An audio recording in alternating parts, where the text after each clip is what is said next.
چکا میں آپ لوگوں کا زیادہ ٹائم نہیں لوں گا. کچھ جو امپورٹنٹ باتیں ان پہ بات کریں گے. اس وقت اوبیسلی بہت ساری باتیں کور ہو گئی ہیں. اسٹیبلشمنٹ کے رول کی بات ہوتی ہے, میڈیا کے رول کی بات ہوتی ہے, سیاستدانوں کے رول کی بات ہوتی ہے. ہر کسی کا یہاں پہ جو کردار ہے وہ سب کے سامنے ہے. لیکن حالیہ دور میں ہمارا جو المیہ رہا ہے, ہمارا المیہ یہ ہے کہ وہ لوگ جنہوں نے ہمیشہ جمہوریت کی بات کی, جن کی سیاسی جماعتوں نے, سیاسی قیادت نے قربانیاں دیں, اب وہ اس قسم کی باتیں کر رہی ہیں جو ہم نے ماضی میں کبھی کسی بھی جمہوری دور ایون کہ ڈکٹیٹرشپس میں بھی نہیں دیکھی. اگر آپ دیکھیں یہاں پہ جو بھی ڈکٹیٹر آئے وہ آ کے کیا کہتے تھے, وہ آ کے مجھے, آپ کو, پوری قوم کو دکھاتے تھے, بھائی یہ دیکھو, یہ مجھے عدالت نے ایک فیصلہ دے دیا ہے, اب میں تمہارے آئین میں تبدیلی بھی کروں گا, اب میں یہاں پہ حکومت بھی کروں گا کیونکہ ملک کی معزز عدالت نے مجھے یہ رائٹ دیا ہے. لیکن ہم ایک ایسے جمہوری دور سے گزر رہے ہیں جس جمہوری دور کے اندر جمہوری جماعتوں کی حکومت ہے اور ان کے وزراء ٹی وی پہ بیٹھ کے کہتے ہیں کہ بھائی فیصلہ آ گیا ہے, آپ کروا لیں الیکشن, فیصلہ آ گیا ہے, آپ کروا لیں اس پہ عمل درآمد. کیا پاکستان کے کسی ڈکٹیٹرشپ کے دور میں بھی سپریم کورٹ کے, فل کورٹ کے فیصلے کو ایسے روندا گیا؟ تو ہمارا المیہ یہ ہے کہ وہ جو جمہوری لوگ تھے جن سے ہمیں امید تھی, ان لوگوں نے آئین کو پس پش ڈال دیا. پھر ادھر ایک اور چیز بھی بڑی فیشنیبل ہے کہ سارے مل کے بیٹھ جائیں, چارٹر آف ڈیموکریسی ہو گیا تھا, چارٹر آف اکانومی کر لیں. بھائی اس ملک میں بزرگ بیٹھے تھے, انہوں نے 50 برس قبل آپ کو ایک آئین دے دیا تھا. اگر وہ آئین جو آپ کے پاس موجود ہے کہ عمرانی معاہدہ, آپ اس کے اوپر عمل درآمد کرنے کے لیے تیار نہیں ہیں, تو نئے کسی چارٹر کے اوپر آپ کیا عمل درآمد کریں گے؟ تو یہ ہمارا ایشو ہے. دوسری بات, اب جس طریقے سے حالات چل رہے ہیں, اوبیسلی اس میں میڈیا کے کردار کے اوپر بھی تنقید ہوتی ہے کہ میڈیا یہ نہیں کر رہا, میڈیا وہ نہیں کر رہا. دیکھیں گراؤنڈ ریئلٹیز کے اندر ہر چیز یہاں پہ آپریٹ کر رہی ہے. کوئی چیز بھی آپ معاشرے سے ہٹا کے نہیں چلا سکتے.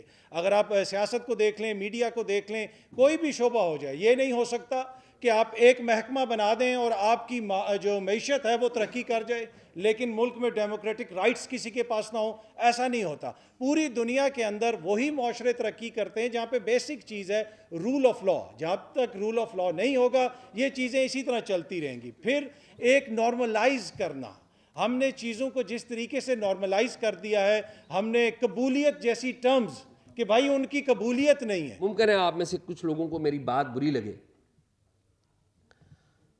آئین کی بالادستی کے لیے, اس ملک کے استحکام کے لیے, اس جگہ پر محمود اچکزئی صاحب, میں کہوں گا کہ پورے ملک کے سب سے بڑے اگر پولیٹیشین ہے تو اچکزئی صاحب ہیں. اس پہ میرے خیال میں حال میں موجود کسی کو اعتراض تو نہیں ہے, کسی جگہ بھی کسی کو. آپ یہ جو ہمارے زرداری صاحب ہیں ان سے بھی پوچھیں تو پرائیویٹ میں وہ کہتے ہیں کہ محمود اچکزئی ٹھیک کہتا ہے. یہ ہمارے نواز شریف صاحب ہیں, آج کل تو کسی سے ملتے ہی نہیں, وہ جو ہے صورتحال اپنی باتوں کی نفی کرتے رہے, اب ملتے نہیں, لیکن پرائیویٹ میں وہ بھی کہتے ہیں محمود اچکزئی ٹھیک کہتا ہے. تو میں محمود اچکزئی صاحب سے اور آپ سب سے درخواست ضرور کروں گا کہ اس آواز کو مؤثر بنانے کے لیے مارنگ بلوچ کو بھی یہاں پر دعوت دیں. بلوچستان میں مارنگ بلوچ بھی ایک لڑائی لڑ رہی ہے, اس کو یہاں پر بلائیں, دعوت دیں. اچکزئی صاحب آپ کا قد بہت بڑا ہے, نیشنل لیول کا بڑا قد ہے. یہ جو نوجوان ہیں ان کے یہاں آنے سے آپ کا قد اور بڑا ہوگا. منظور پشتین کو بھی یہاں پر دعوت دیں, منظور پشتین کو بھی یہاں پر بلائیں. آپ کا ہاتھ مضبوط کریں گے سارے لوگ, ساری جمہوری قوتیں, تو سمت آپ جدھر لے کر چلیں گے تو لوگ آنکھیں بند کر کے چلیں گے. تو بہت اچھی بات ہے, بہت اچھی بات ہے. تو میرے خیال میں ہم سب کو اپنا احتساب سب سے پہلے ضرور کرنا ہوگا. اور میں نیکسٹ ٹائم یہ ضرور کہوں گا کہ جب ہم آ کے, میڈیا کے لوگ آ کے بات کرتے ہیں سیاستدانوں کے اوپر, اسٹیبلشمنٹ کے اوپر, ضرور کرنی چاہیے, لیکن ہمیں اپنے جو گندے انڈے ہیں ان کو بھی بتانا ہوگا, ان کی بھی تصویریں لگانی ہوگی. یہاں پر سیاستدانوں کی تو بات کر رہے ہیں, ان کی بھی تصویریں لگانی ہوگی. اور جو اسٹیبلشمنٹ کے جو گندے انڈے ہیں جنہوں نے ڈکٹیٹرشپ نافذ کیا ہے یا اس کے سہولت کار بنے ہیں, میں جلال صاحب سے کہوں گا کہ جلال صاحب آپ بھی ہمت کریں. آپ کا یہاں پر آ جانا بھی بڑی بات ہے, وی نو دیٹ, لیکن آپ بھی ہمت کریں. جنرل مشرف صاحب جب تھے آپ ان کے ساتھ تھے, ضیاء الحق صاحب تھے آپ ان کے ساتھ تھے, آپ کی نوکری تھی, بالکل ٹھیک بات ہے. لیکن جو آپ کی ایکس سروس مین کی جو سوسائٹی ہے اس کو ایکٹیویٹ کریں اور اعلان کریں اس بات کا کہ ہم غیر آئینی اقدامات کوئی بھی جو آفسر کریں، چاہے وہ سٹنگ ہے چاہے وہ پریویس ہے، ہم ان کا ساتھ نہیں دیں گے. پریویس کو بھی کنڈیم کرتے ہیں اور سٹنگ کو بھی کنڈیم کرتے ہیں. میں ہوپ کرتا ہوں کہ سیاسی قوتیں اور میڈیا میں ایک جسے کہتے ہیں تھنکنگ تو آ رہی ہے کہ بالکل ہمیں درست راستہ اختیار کرنا پڑے گا اور کرنا چاہیے. آئی ہوپ کہ جب یہاں پر یونٹی ہوگی تو کہیں اور بھی تھنکنگ آئے گی کہ ہم اپنا راستہ بھی درست کریں اور سولین کاموں میں سے سیاست سے اپنا پیر جو ہے وہ باہر نکالیں. بہت شکریہ. علیکم. بہت شکریہ اچکزئی صاحب، بہت شکریہ باسی صاحب، مصطفیٰ بھائی کہ آپ لوگوں نے یہ ایک گیدرنگ رکھی ہے، اور یہ بہت میننگ فل ہے اس لیے کہ جس مقصد کے لیے آپ نے یہ آرگنائز کیا ہے وہ مقصد بہت بڑا ہے، اور مجھے لگتا ہے کہ کوئی بھی وہ پڑھنے کے بعد نہیں چاہے گا کہ وہ اس کا حصہ کیوں نہیں بنے، کیونکہ پاکستان میں کون ہے جو نہیں چاہے گا کہ چلیں ایک قومی سمت کا تعین کریں. میرا نہیں خیال اس سے کوئی بھی ڈس ایگری کرے گا، کوئی بھی اس سے ڈس ایگری کرے گا کہ الیکشنز شفاف ہونے چاہیے. اور یہاں پہ آنے سے پہلے مجھے بھی ایک مشورہ ملا کہ جانے کی ضرورت نہیں ہے، نہیں جانا چاہیے. تو میرا یہ جواب تھا کہ صرف بات ہی تو کرنی ہے، بات کرنے میں کیا. جیسے ابھی اعزاز نے مشورہ دیا کہ اور لوگوں کی بلائیں، اگر کچھ نیشنلسٹ لوگ ہیں، اگر ان کا سخت موقف ہے، اگر وہ تھوڑے ناراض ہیں، اگر ایگریسولی بات کرتے ہیں تو ان سے آ کے بات کریں. کیونکہ یہ کون سی سیاسی جماعتیں ہیں یا کون سے گروپ ہیں جو پولیٹیکل انسٹیٹیوشنلائزیشن پہ بلیو نہیں کرتے. جو کمیونیکیشن ہوتا ہے وہ 2 وے پروسیس ہوتا ہے. ہم یہاں پہ کھڑے ہو کے بات کر رہے ہیں لیکن ہماری بات کہیں پہنچ نہیں رہی تو اس کا فائدہ نہیں ہے، اس کا جواب نہیں آ رہا، اس کا رسپانس نہیں آ رہا تو اس کا فائدہ نہیں ہے. I am one of the biggest lawyer of talking. I am one of the biggest lawyers of negotiations. Negotiations تو جنگوں میں بھی ہوتی ہیں. ہم کیوں کہتے ہیں کہ ہم حکومت میں اور اپوزیشن سے بات نہیں کریں گے؟